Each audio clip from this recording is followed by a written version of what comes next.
मिंदल माता महाकाली का मंदिर हिमाचल प्रदेश के चंबा जिले की पांगी घाटी में स्थित है। ये मंदिर अपनी चमत्कारिक महिमा और एक अनूठी परंपरा के लिए प्रसिद्ध है। यहाँ मिंदल माता से जुड़ी पौराणिक कथा और इतिहास की संक्षिप्त जानकारी दी गई है। माता के यहाँ पर प्रकट होने की कथा है। पौराणिक कथा के अनुसार सतयुग में पांगी घाटी के मिंदल गांव में एक वृद्ध और धर्मनिष्ठ महिला रहती थी जो भट्ट परिवार से थी। एक रात उन्हें सपने में मां महाकाली ने दर्शन दिए और बताया कि वो उनके घर की रसोई में पिंडी के रूप में अवतरित हो चुकी हैं। जब उस महिला ने अपनी रसोई में देखा तो उन्हें चूल्हे के पास एक चमत्कारिक शिला पिंडी मिली। इसके बाद से ही इस स्थान पर माता की पूजा की जाने लगी। देवी का श्राप और अनोखी परंपरा इस स्थान से जुड़ी एक बहुत ही हैरान करने वाली घटना भी है। प्राचीन काल में इस घाटी में 7 स्वगी भाई रहते थे। वे बेहद अहंकारी हो गए थे और माता के मंदिर में आकर मांस और मदिरा का सेवन करते थे, जो वर्जित था। माता ने उन्हें कई बार चेतावनी दी, लेकिन वो नहीं माने। क्रोधित होकर माता ने उन्हें श्राप दिया कि तुम 7 भाइयों का वंश हमेशा के लिए नष्ट हो जाएगा। श्राप के प्रभाव से उन 7 भाइयों का कोई भी वारिस नहीं बचा और उनका पूरा वंश समाप्त हो गया। तब से इस श्राप के भय और माता की आज्ञा के कारण मिंदल घाटी में एक बहुत ही कड़ा नियम कानून बन गया। मान्यता के अनुसार इस गांव में कोई भी व्यक्ति अपने परिवार में बैल बछड़ा नहीं पाल सकता। यदि कोई परिवार गलती से बैल पालने की कोशिश करता है तो माता के प्रकोप से उस घर का वंश नष्ट हो जाता है। आज भी स्थानीय लोग इस नियम का पूरी निष्ठा से पालन करते हैं और गाँव में कोई भी बैल नहीं पालता। मिंदल माता को महाकाली और चामुंडा का ही एक रूप स्वरूप माना जाता है। यहाँ स्थान आस्था, शक्ति और चमत्कार का प्रतीक है। हर साल भादों के महीने अगस्त सितंबर में यहाँ एक बहुत बड़ा मेला भी लगता है, जिसमें दूर दूर से श्रद्धालु माता का आशीर्वाद लेने आते हैं। जम्मू कश्मीर, उधमपुर से संवाददाता राहुल गोस्वामी की रिपोर्ट। नमस्कार जी, इस समय मैं खड़ा हूँ मिंदल दरबार में और हर साल की तरह इस साल भी यात्रियों का जो है जमावड़ा बन रहा है। और आपको बताते चले कि यहाँ की जो मान्यता है, जो हमारे लोकल पंडित जी होंगे उनसे आपकी बातचीत करवाने की कोशिश करेंगे। आखिर क्या कुछ इस मिंदल दरबार का रहस्य है या क्या कुछ यहाँ की परंपरा है। ऐसे कहा जाता है कि यहाँ पे गुमती माई करके एक जो लेडी रहती थी और गुमती माई के घर पे ही जो है मिंदल माता प्रकट हुई थी चूल्हे के अंदर। ऐसे यहाँ की कहानी है, कुछ लोक कथा यहाँ की ऐसी है। तो पंडित जी से भी जानेंगे हम कि आखिर क्या कुछ रहस्य इस मंदिर का है, क्यों यहाँ पे इतनी मिंदल दरबार में इतनी भीड़ लगती है और क्यों यहाँ पे इतना मतलब कि लोगों का जमावड़ा रहता है। एक चीज हमें और भी सुनने में आई है कि यहाँ पे जो है एक बैल से खेती की जाती है। अब हम पंडित जी से पूछेंगे इस बारे में और यहाँ से कुछ लोकल यात्रा भी हमारे साथ होगी, उनकी भी आपसे बातचीत करवाएंगे कि क्या कुछ उन लोगों का कहना है। यहाँ पे हमारे साथ माता के सेवादार जा रहे हैं, तो इनसे पूछेंगे, आप बताइए कि मिंदल माता की स्टोरी क्या है, आखिर क्यों इस स्थान को लोग इतना मानते हैं, क्या यहाँ की परंपरा है। तो हमारे दर्शकों को थोड़ा सा बताइए। माता रानी की ऐसी बहुत शक्ति है। आप सिंबू माता प्रकट हुई है एक बुढ़िया के घर और माता रानी खुद अपने भक्तों को बुलाती है। हर साल संगत आती है, खुद माता के आगे चल के आती है संगत। माता की कृपा से आती है। मैं भी हर साल आती हूँ, 18 साल हो गए आते समय। मुझे भी माता ने बुलाया, हर साल माता बुलाती है, मैं उस टाइम पे आती हूँ। इस मंदिर की क्या कुछ स्टोरी रही है, यहाँ पे माता कैसे आई। वो माता खुद प्रकट हुई थी, एक बूढ़ी थी, उसके 7 बच्चे थे, वो मानते नहीं थे माता को, तो 6 बच्चे उसके पूरे हो गए। 7वां जो अपना पत्थर बन गया था, मैंने भी सुना है। तो माता ने मुझे भी खुद बुलाया, सपने में माता आई थी, पिंडी बन के आई थी, तो बोलती बेटी आपने हर साल आना। तो मैं माता के जगह पर दर्शन पर हर साल आती हूँ। जय माता दी। तो हमारे साथ यहाँ पे उधमपुर से भी यात्री आए हैं और राजस्थान से भी आए हैं। तो आप ये बताइए कि कितने साल आपको यहाँ पे आते हुए हो गए। ये मैं पहली बार ही आ रही हूँ। अच्छा। और उधमपुर से ये मेरी फ्रेंड है।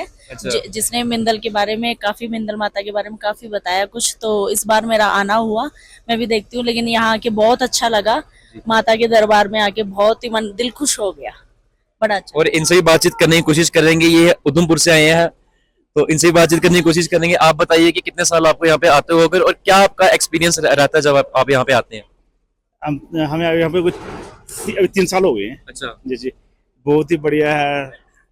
भगवती सबको आके यहाँ दर्शन करने चाहिए, ठीक है ना। बहुत प्रत्यक्ष बात है मंदिर यहाँ पे, तो मैं तो बोलता हूँ सबको आना चाहिए यहाँ पे। कहने का मतलब है कि साक्षात रूप में यहाँ पे माता विराजमान है। बिल्कुल, आप जो बोलोगे मन्नत तो वही मिलेगा आपको, ठीक है ना। सब मैं तो बोलता हूँ सबको आना चाहिए, होना चाहिए, ठीक है ना। तो मिंदल दरबार हिमाचल पांगी बॉर्डर में आप जरूर विजिट करें, जो हमारे हिंदुस्तान की जनता है वो जरूर यहाँ पे आए, ताकि हमारे सनातन धर्म का आगे लोगों को पता लगे। और ये इनसे भी बातचीत करवाने की कोशिश करेंगे। आप अपना नाम बताइए और कहाँ से आप आए हैं, पहले बताइए। मेरा नाम मीनाक्षी है, मैं उधमपुर से आई हूँ और मेरे को यहाँ पे आते 4 साल हो गए हैं। माता रानी तो बड़ी साक्षात विराजमान है यहाँ पे, जो भी एक बार आता है उसको माता रानी दोबारा खुद ही बुला लेती हैं। ये माता रानी किसी भी परिचय की मोहताज नहीं है, ये खुद में ही सब कुछ है, इनके लिए नो वर्ड्स।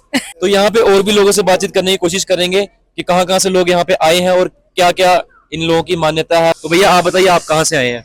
भैया भद्रवाह से आए हैं। भद्रवाह से? हाँ जी। कितने साल हो गए आपको यहाँ पे आते हुए? फर्स्ट टाइम है मेरा तो। फर्स्ट टाइम आए हो? हाँ जी। और आपका यहाँ पे फर्स्ट टाइम आप आए हो, तो आपका कैसा एक्सपीरियंस यहाँ पे रहा है? बहुत बढ़िया एक्सपीरियंस है, सब कुछ अच्छा है यहाँ पे, मस्ट विजिट है, सबको आना चाहिए, दर्शन करने चाहिए माता के यहाँ पे आके, बहुत अच्छा लगा यहाँ पे। और मैं आपको बता दूं कि यहाँ पे मौसम जो है थोड़ा सा ठंडा है, तो आप लोग जो भी यहाँ पे यात्री आ रहे हैं, तो मैं आपको बता दूं कि गर्म कपड़े अगर आप अपने साथ कैरी कर लें तो वो थोड़ा इजी रहेगा, बढ़िया रहेगा आपके लिए। तो और लोगों से आपकी बातचीत करवाने की कोशिश करेंगे यहाँ पे। आप बताइए, आप कहाँ से आए हैं और क्या कुछ आपका एक्सपीरियंस रहा है यहाँ पे मिंदल माता दरबार के आने के बाद? हम आए हैं टिकरी से, हम सारे आए हैं, ये मेरी बहनें हैं दोनों और ये मेरे हस्बैंड है, ये मेरी बेटी है छोटी और मेरी ननद भी आई, हम सारे आए। हमारा एक्सपीरियंस बहुत अच्छा है, नीचे से ऊपर तक आते तक आपको थकावट जरूर महसूस होती है, बट आप जब यहाँ पे आते हो ना, आपकी थकावट गायब हो जाती है। कैसा लग रहा है आपको यहाँ पे आके? बहुत अच्छा लग रहा है, बहुत सुकून है यहाँ पे, शांति है, मन को शांति बहुत मिलती है? बहुत ज्यादा। क्या होता है? आप बताइए, आप कहाँ से आए हैं और मिंदल दरबार में कितनी बार आप लोग आ चुके हैं? जय माता दी। मुझे यहाँ पे आते हुए 7th क्लास से आती हूँ मैं, बीच में काफी साल टूट गए पर 6-7 इयर्स हो गए होंगे आते आते। 6-7 साल। हाँ। और माता की शक्ति को आपको मतलब क्या एहसास हुआ यहाँ पे आके, क्या आभास हुआ मतलब आप? यहाँ की फीलिंग बहुत ज्यादा डिवाइन है, मतलब बहुत अच्छा फील होता है यहाँ आके, बहुत ज्यादा अच्छी एनर्जीज है यहाँ पे। और हम जम्मू से हैं, जम्मू से आए हैं हम लोग, और जो मेरी फैमिली है वो जम्मू के आउटस्कर्ट्स में एक दनू विलेज है, वहां से आए हैं। हाँ जी। आप कहाँ से आए हैं? हम यहाँ जम्मू से ही आए हैं हम भी। हाँ जी, हाँ जी। तो आप मुझे बताइए कि आपका क्या एक्सपीरियंस यहाँ पे मतलब रहा है? बहुत मतलब माता रानी तो यहाँ पे साक्षात है ना, बहुत ही मतलब इनके बुलावे के बिना तो हम यहाँ आ ही नहीं सकते हैं। हाँ, मैं अभी शादी के बाद 14 साल बाद आई हूँ यहाँ पे, तो माता रानी का ही बुलावा था तो हम आए हैं इस बार। हमारी दीदी ने यहाँ हमारी यात्रा स्टार्ट करवाई थी, हमारे मम्मी पापा ने स्टार्ट करवाई थी यहाँ आना, तो अब दीदी हर साल छड़ी लेके आते हैं, हम उन्हीं के साथ आते हैं। जो हमारे दर्शक देख रहे हैं, आप क्या कहना चाहोगे इस मतलब मिंदल दरबार के बारे में? उनको यहाँ पे एक बार आना चाहिए? हाँ, जरूर यहाँ पे आना चाहिए और पूरा फील करना चाहिए यहाँ पे माता रानी जो साक्षात है। बट एक चीज है कि यहाँ पे एनवायरनमेंट को गंदा ना करें और आके बिल्कुल हाइजीन तरीके से यहाँ पे रहें और अच्छे से दर्शन करें, अच्छी फीलिंग्स के साथ यहाँ पर आए। इस समय हमारे साथ मंदिर के जो पंडित जी भी मौजूद हैं, तो इनसे जानने की कोशिश करेंगे कि आखिर क्या कुछ इस मंदिर का इतिहास है। तो पंडित जी, आप हमारे दर्शकों को थोड़ा सा बताइए कि इस मंदिर का क्या इतिहास है। ठीक है, सर्वप्रथम सभी दर्शकों को जय माता दी। आज आपको माँ भगवती मिंदलवासिनी के इतिहास से अवगत करवाने की कोशिश करेंगे माँ की कृपा से। तो सर्वप्रथम सबको जय माता दी। तो कहते आज से 1000 वर्ष पूर्व की बात है, इस गांव में कोई महिला रहती थी, उनका नाम था घुंघती। तो माँ काली की भक्त थी, तो माँ काली उनकी भक्ति से प्रसन्न होकर एक रात सपने में उनको दर्शन दिए, कहा कि मैं आपके घर में प्रकट होना चाहती हूँ। जब वो अगले दिन सुबह उठे तो उन्होंने देखा कि उनके चूल्हे में से एक छोटी सी शिला निकली हुई थी। लेकिन घुमती माता माँ की लीला समझ नहीं पाए, तो उन्होंने क्या किया, माँ की जो शिला निकली थी उसको राख निकालने वाली जो कड़छी होती है उससे उसको दबा दिया। तो ये क्रम से 6 दिन तक जारी रहा, रोज शिला निकलती थी और रोज दबा दिया करते थे। तो छठी रात को फिर से माँ ने उनको सपने में दर्शन दिए, कहा कि आप जिस शिला को दबा रही हो वो मेरा साक्षात रूप है, तो कल मेरा प्रकट होने का समय है, तो कल मैं आपके घर में प्रकट होंगी। तो 7वें दिन सुबह जब वो उठे तो उन्होंने देखा कि फिर से चूल्हे में वही शिला निकली हुई है, तो उन्होंने उसको फिर से दबाने का प्रयत्न किया, लेकिन फिर माँ को क्रोध आ गया, वो शिला इतनी बड़ी हो गई कि उनका चूल्हा फाड़ के छत फाड़ के ऊपर निकल गया। ये मंदिर जो बना है उनके घर के छत के ऊपर बना है। मंदिर के साथ में आप देख रहे हैं कि मंदिर के साथ में पौड़ी के नीचे एक छोटा सा रोशनदान है, वो उस घर का रोशनदान है। तो जो घुमती माता थे उनके 7 पुत्र थे और 7 बहुएं थी। वो यहाँ से 1.5 किलोमीटर नीचे खब्बर नामक एक जगह है, वो वहाँ हल जोतने गए थे।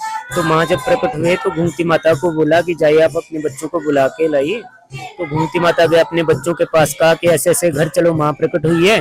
लेकिन बच्चे हल जोत रहे थे, तो उन्होंने सोचा पता नहीं माता जी क्या बोल रहे हैं, तो कोई भी अपने बच्चे के अपनी माता के साथ वापिस नहीं आया। तो जब घुमती माता यहाँ पहुंचे तो उन्हें अकेला देख के माँ का क्रोध और ज्यादा बढ़ गया। तो माँ ने उन बच्चों को शाप दे दिया, कहा कि तुम सब इसी वक्त पाषाण पिंड बन जाए, पत्थर की मूर्त बन जाए, और वो आज भी विराजमान है पत्थरों के रूप में उसी खेत में। तो उसके बाद क्या हुआ कि जो माँ ने इस गांव को भी एक शाप दिया, कहा कि आज के बाद इस गांव में जिसके भी 7 पुत्र होंगे तो उसका वंश खत्म हो जाएगा, और साथ में कहा कि आज के बाद इस गांव में एक ही बैल से हल जोती जाएगी। तो तब से लेकर अभी भी हम यहाँ पे एक ही बैल से हल जोतते हैं। तो फिर माँ जब यहाँ प्रकट हुए थे तो काफी क्रोध रूप में थे, तो यहाँ जिसको भी पुजारी बनाया जाता था उसकी हफ्ता 10 दिन में मृत्यु हो जाया करती थी। तो ये समस्या आ गई कि कोई पुजारी बनने को तैयार नहीं हुआ। तो फिर एक कोई महात्मा आए, महात्मा मान लो या भोलेनाथ से किसी महात्मा का रूप लेके आए। तो उन्होंने क्या किया, माँ की जो शिला निकली थी उसको तामपत्र के नीचे ढक दिया, एक तांबे की शीट से लिया, कुछ बर्तन से लिया, उसके नीचे उसको ढक दिया और उसका एक छोटा सा प्रतिरूप बना और उसको उसके ऊपर स्थापित कर दिया। तो जिनके आप सब ने हमें भी दर्शन किए वो उनके द्वारा बनाया हुआ प्रतिरूप है। तो माँ के साथ में दाईं तरफ माँ शीतला जी विराजमान है, बाईं तरफ गणपति जी विराजमान है और साथ में शिव शक्ति। तो ये कथा थी माँ की। जय माता।